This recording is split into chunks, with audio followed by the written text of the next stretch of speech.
Good morning. I'm Nathan Steinmetz. I am the head strength and conditioning coach for St. Louis FC, and we're going to kind of do a day in the life of me. So here we go. Bonds! What's up, boss man? How we doing? I'm great. How are you? What's up, Rudolph? How you feeling, man?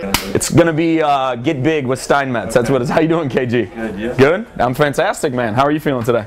Good. What's good, man? Herzog, yeah. KC! Fan! What's good, man? How's fam? Chilling. Chilling? Chilling.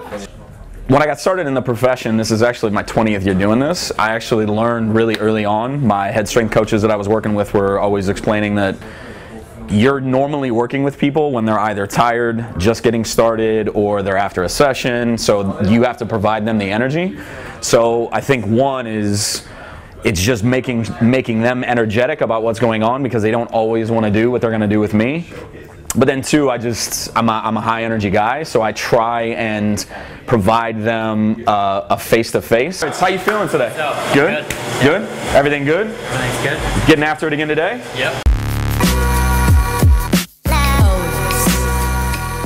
So this is the PTC, our Performance Training Center. Normally on Tuesdays we would do hurdle work as part of the prehabilitation. So the idea behind it is you're going to do things like, for soccer players, you're going to work on things like glute activation, you're going to work on dynamic range of the hamstring complex as an example, or the hip flexor complex, other things like ankle stability, ankle mobility, range of motion.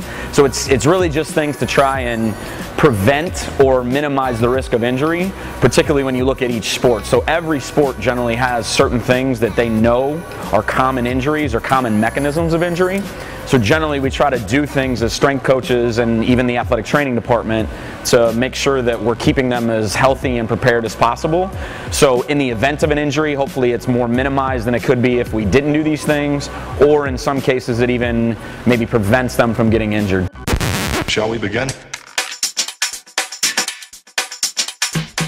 Setting up patterns for the dynamic warm-up. The general idea is you're trying to prepare the athlete to do what they're about to do. That's it. So you're trying to prepare them mentally, physically, and emotionally for what they're about to encounter. Low kick across, rotate against it. Traditionally, most soccer teams or football teams have very specific movements they try to encompass within their warm-up. Wide stance, left, right, down the middle.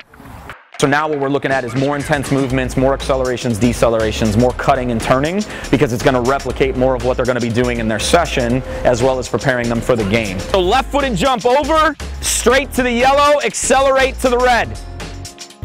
So you see variance across what happens in the warm-up, but really at this point, the research is out on that everybody needs to warm up. It's just really what does that warm-up look like.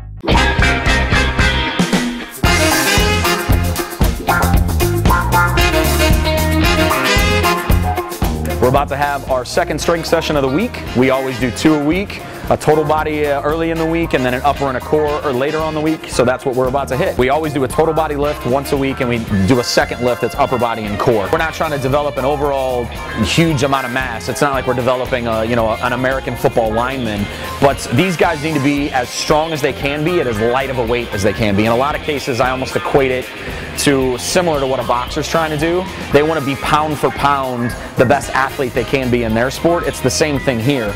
These guys, it doesn't really help them to have excess weight because it just slows them down on the field. So everything I do with them is designed to make them as strong as they can be.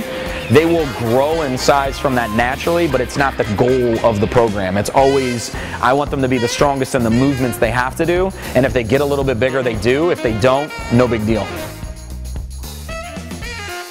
All right, so that pretty much wraps up the whole day. It's been a day in the life of Nathan Steinmetz as the strength and conditioning coach here at St. Louis FC. Hope you enjoyed it. Hope you learned a little bit, but go STLFC.